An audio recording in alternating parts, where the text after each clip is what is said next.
wala, lalamunin kayo, hindi kayo mananalo. Lalo na doon sa kaso ng Vice Presidente. Tatakutin din, natakot ho kami, pinupolitika kami. Paulit-ulit na lang ganyan. Di ba? Sinasabi nyo nga, pinupolitika kayo. Kayo din ang nagpasa nitong mga confidential funds na ito. Kayo din ang nagpasa sa COA nung mga resibo na ito. With the Paliwanag ninyo. Ganun lang yun. Di ba? elected officials, especially those in the highest positions. True. Kita mo nga si may heartbeat sets. Ay, sorry. Nadadala tayo eh. May heartbeat. O, ayun. Sapul! Yung best friend ng tatay mo. Oblo. Heartbeat. O, di ba? Baste. Saklap nun. Di ba? Ginawa niyong lahat para hindi makuha si Buloyski. Heartbeat. Ayun. Sapul. Kulongski. Si Buloyski. Parehas ng tatay mo. Oh, nadali kayo sa heartbeat. Masyado sila magaling gumawa ng story and they, really abuse the powers of government. Yan lang ang gagawin yan. Maniwala kayo sa Noy, may alias Amanda doon sa heartbeat ni Kibuloy. At ito pa ha, yung Kibuloy mo, baka ninong mo yun. Si Kibuloy, wanted din sa FBI. Na kung sakali, mabigyan ng pardon sa Pilipinas, ililipad naman yun sa Estados Unidos.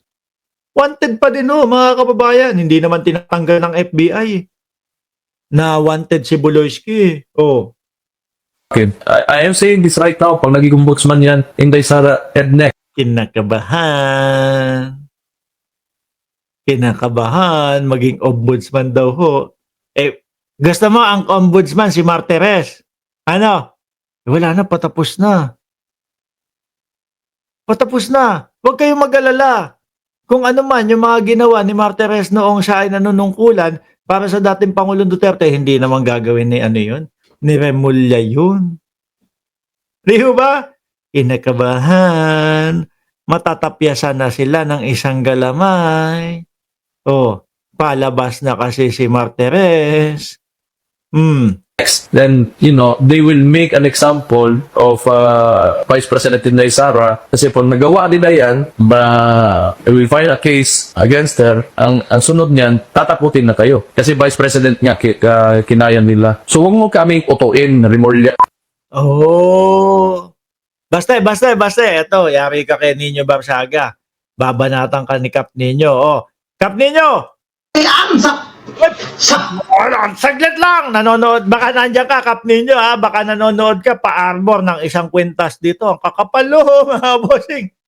O, di ba? Yan palang itsura ni Kap Nino. Oh, galit na. Basta, pakinggan mo si Kap Nino, ha? Oh. Alam mo, yung sinasabi mo na si Remulla ay pag naging DOJ, gagawa ng mga isyo, tanga! Ay! Sandali! Basta, binalik sa iyo, tanga ka daw. Ayan, sabi ni Kap Nino Barsaga. Oh, naninilaw, kala mo may hepatitis to eh.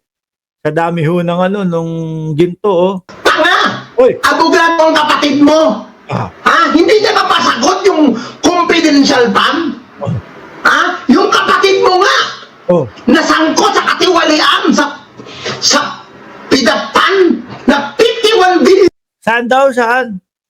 Baka yun sa magnetic lifter, yun ba yun? Kung hindi ko masyadong narinig. Yun, para daw kuno, dyan sa calamity fund, dyan sa Davao. Pondo. Yari kayo kay Kap Ninyo. Nagagalit sa inyo si Kap Ninyo. Oh. Tangina mo, basta!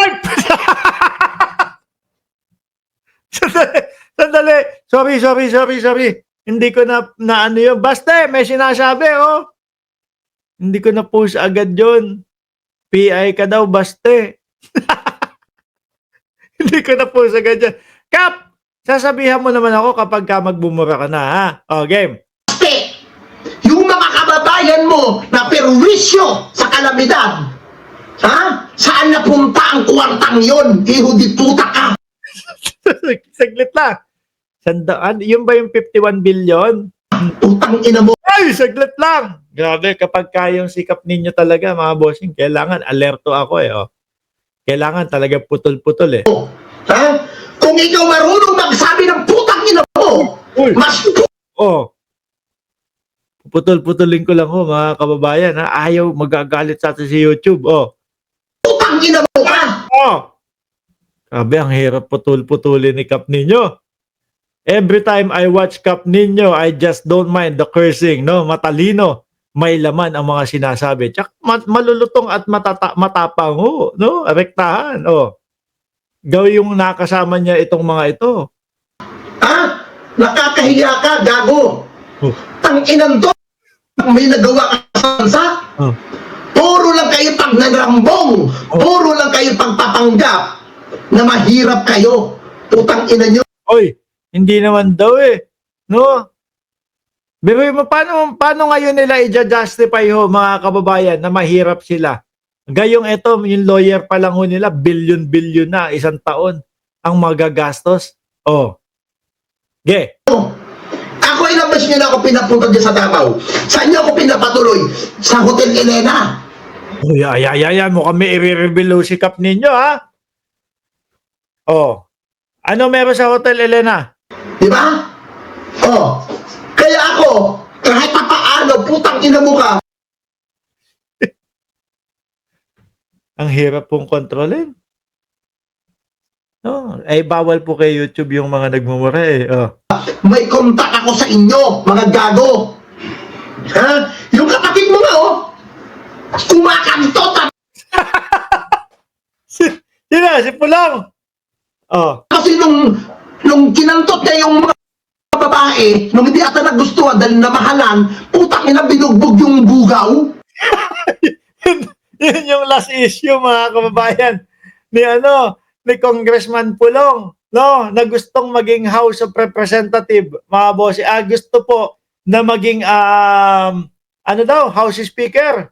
Sabi ho, mas okay yata at bagay kung beer House Representative si Boss Pulong. Di ba? O, nasa na ba to? Ano to? Saglit lang, ha? Ayan, okay, game. Tuloy. Hindi ba kayo nakakahiya niyan? Putang ina ninyo. Sandali. Oh, tuloy. Ha? Bago ka magmalinis baste, Oh. tiyakin mo sa sarili mo na may nagagawa ka para sa mga kababayan mo. Sabi ni Montulpo, lagi naman daw absent at sabi lagi daw late tong pumasok si Baste. Yun yung sabi ni Montulpo, no? Kaya daw madaming tambak doon sa kanyang opisina kasi lagi daw may hangover. Hindi yung putang ina. Oy! Hinto ko na ito, mga kababayan, at madami tayo mga kahit pa paano mga kabataan